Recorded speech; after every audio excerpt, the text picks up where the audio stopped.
Daha önce hansı peygamber görmek istemişti Allah'ı? Musa aleyhisselam.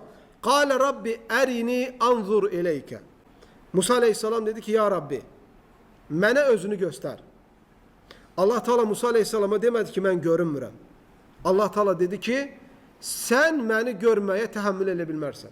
Yani yaradılmışlar bu nura təhammül edə bilməz.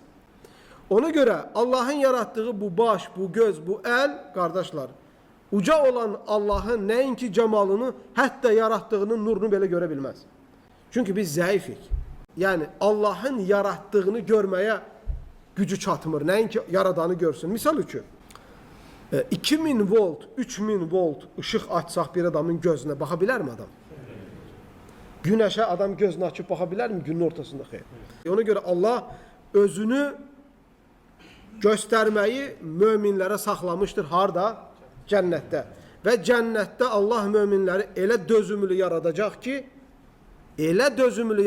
ki, ne orada xəstələnməyəcəklər, ne orada ölmeyecekler, ne orada qocalmayacaqlar, ne orada xəstələnməyəcəklər ve Allah'ın yarattığı o cisimler Allah'ın cemalını görmeye taqat olacaq.